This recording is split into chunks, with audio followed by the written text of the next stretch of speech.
Hello and welcome to Happiness Fundamentals of Investing Initiation.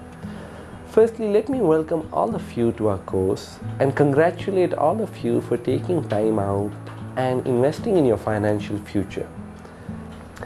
Now, a lot of people have lots of misconceptions, doubts, questions when it comes to finance and investing.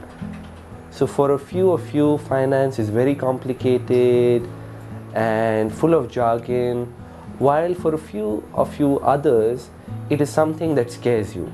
Today, I want all of you to forget all the past experiences you have had with finance or investing and look at it in a new light. I want you to look at finance as something which is a part of your life and something which you use daily. I don't want any of you to get stressed, bogged down, or pressurized when it comes to finance or investing or numbers. Because at the end of the day, finance is something very basic and something which is a part of our life every moment, right from when you start your day in the morning to transport to work, everything is about finance. Now, a lot of people tell me that we would love to invest, I would love to invest, but the problem is I have no money to invest. And to be an investor or to start investing, I need a lot of money. I am sure a lot of you also have had such experiences, or many of you have not started investing because many of you say, we need a lot of money to invest, Yogesh. We don't have money, we are just making by, or we are paying our debts, we are paying EMI. Where do I get money from to invest?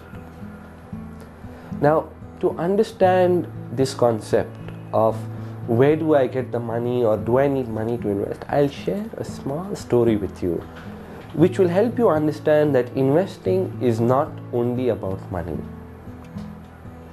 Once upon a time, there was a gentleman who had 3 sons.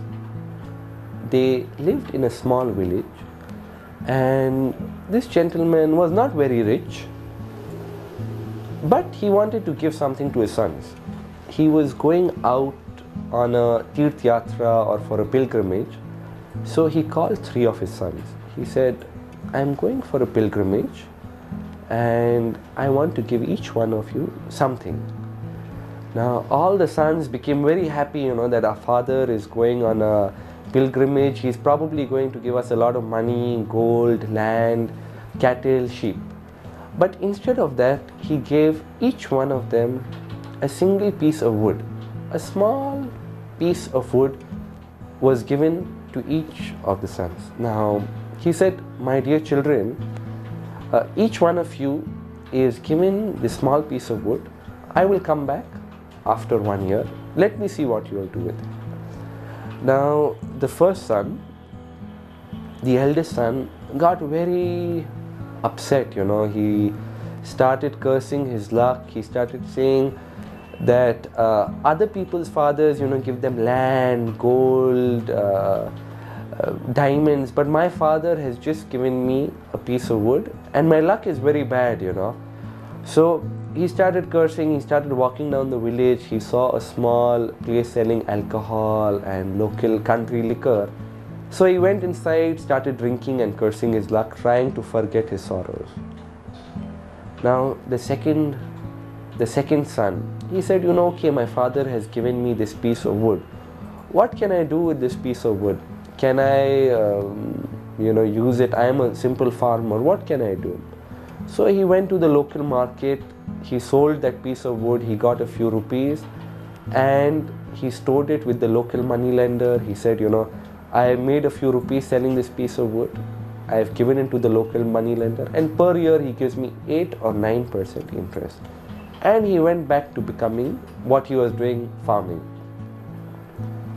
Now the youngest son, he looked at the piece of wood. He said, there should be some reason behind my dad giving me this piece of wood. There should be something hidden, Why would my dad give me this piece of wood? He looked at it, he started thinking. He said, I don't know. 1 day passed, 2 days passed, 3 days passed. He still looked at the piece of wood, trying to figure out what was there in this piece of wood that his father gave it to him. Then he was walking in the market one day, and he walked, he looked around. As he was walking, he came across a store that was selling wooden handicrafts. So he went into the store. He looked at a small carved piece of elephant, and he asked the price of that carved elephant, and the price was much more than that single piece of wood, almost 100 times the price of that wood. So he said, very good, this is a good thing, but how do I convert this piece of wood to that elephant? So he decided to work for free with that shopkeeper. He went to that shopkeeper and he said, I want to work for you for free and build these wooden elephants. So the shopkeeper was very happy, he's getting somebody to work for free. So he said, okay, here, you can start as an intern, start working for free. So this boy would go every day, work for free, make wooden elephants out of pieces of wood. Now what happened? 1 month passed, 2 months passed, 3 months passed. A lot of people started telling him, what are you doing with your life? You are wasting your time. But he did not listen to anybody. He had patience, he had belief. He knew what he wanted to do.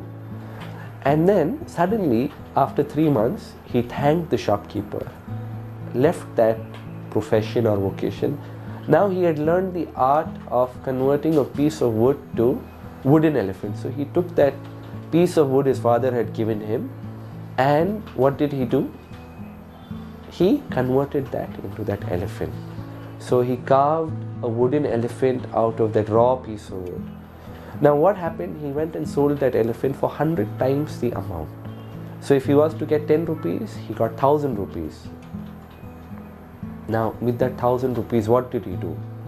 Did he go save it in a bank or with the local money lender? No, he didn't do that. What did he do?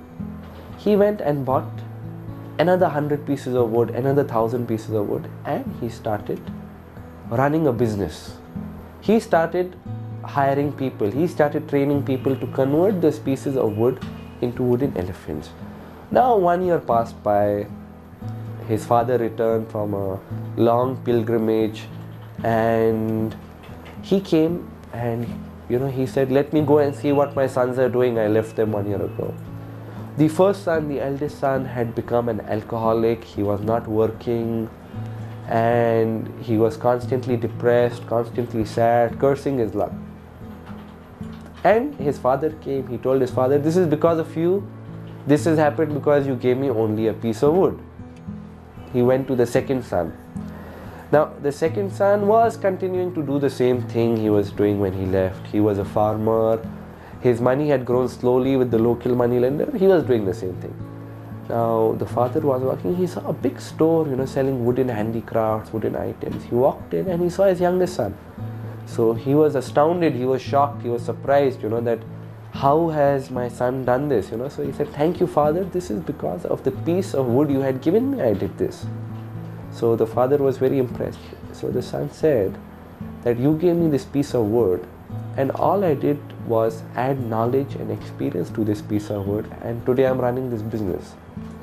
Now, investing is a lot like what these three sons did. Investing is not about purely money.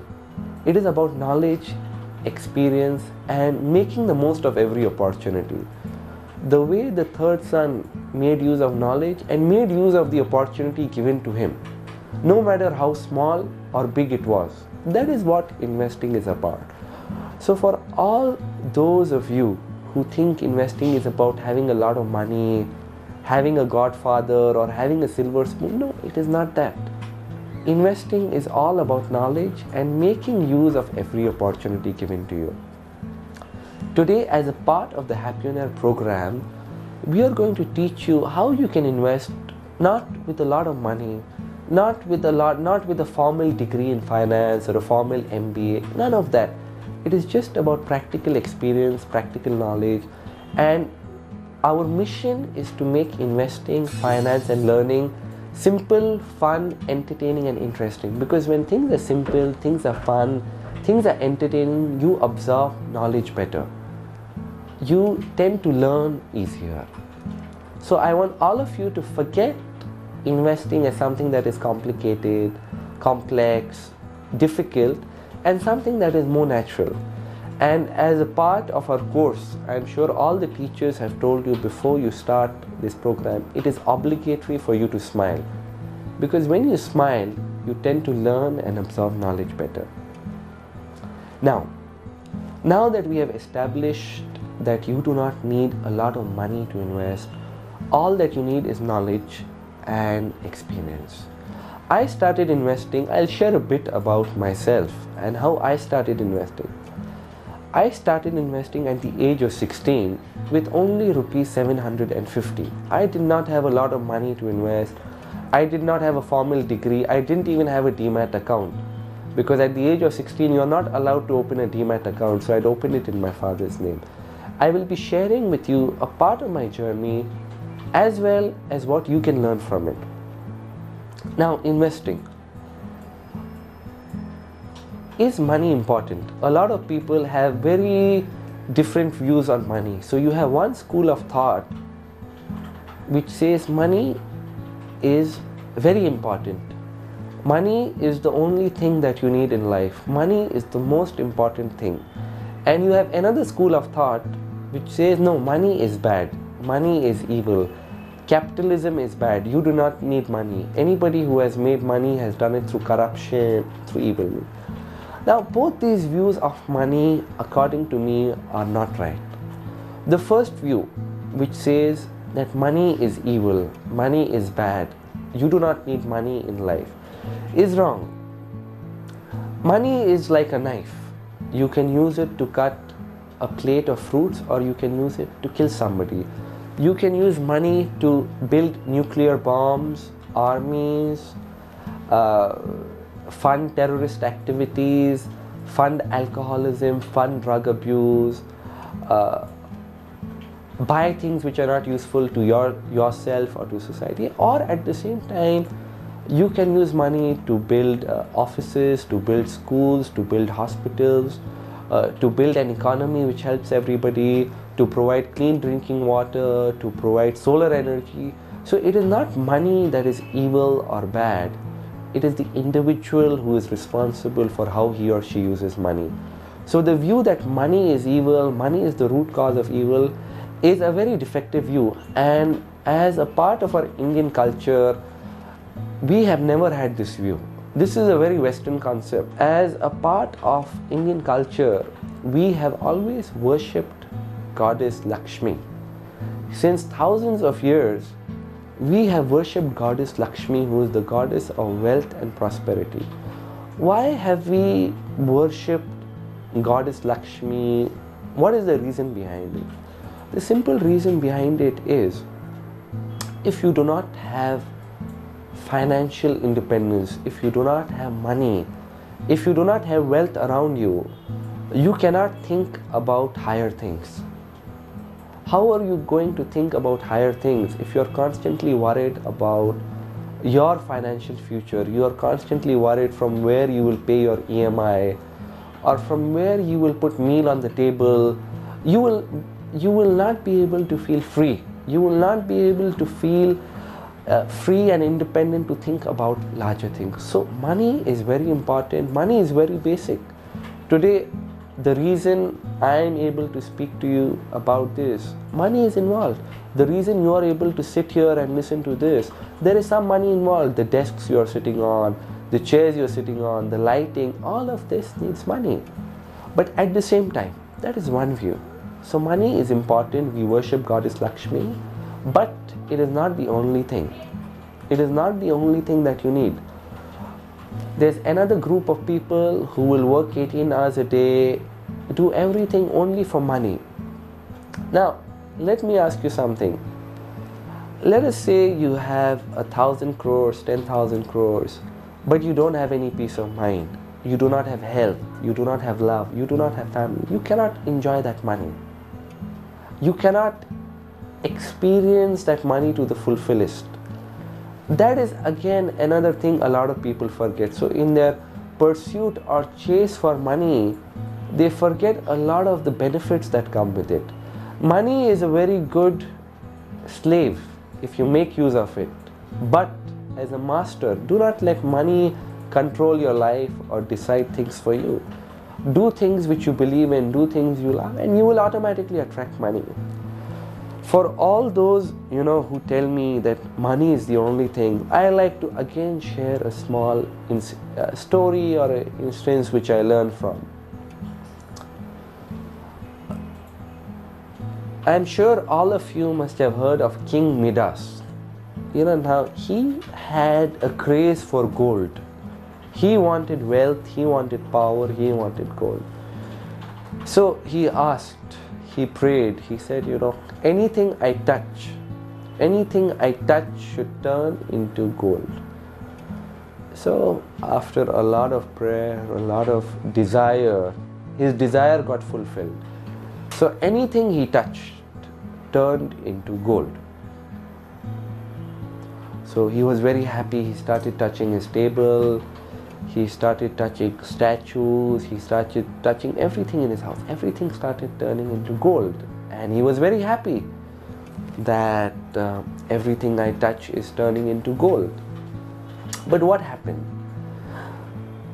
The pleasure was short-lived because he wanted to eat food, and he touched food, it turned into gold. So he couldn't eat food. He wanted to drink a glass of water. He touched the glass of water, it turned into gold. He wanted to sleep on his bed. He touched his bed, it turned into gold.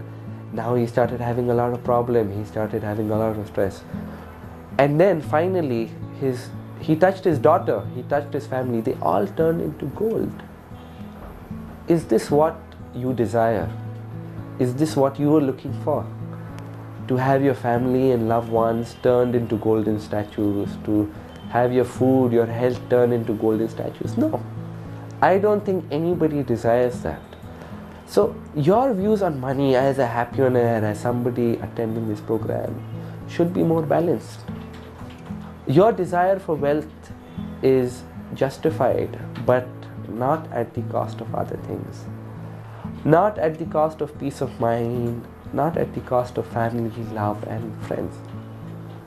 Our mission is to help you realize that all of you work hard for your money. I'm sure all of you work hard, you all put in a lot of effort to earn money. But at the same time, are you making your money work hard for you? Are you making sure that every morning you send your money to work? Is your money working for you? A lot of people, unfortunately, in their pursuit of their daily lives, forget to think about their money, about their finances, about sending their money to work every morning. That is our mission, to help you realize that every morning, the way you work hard, you should make your money work harder for you. So you get a sense of freedom, you get a sense of financial freedom. Now, before we go deeper and talk about what is investing, I want you to realize what is money, what is finance, what is the origin of money. Have you thought about it?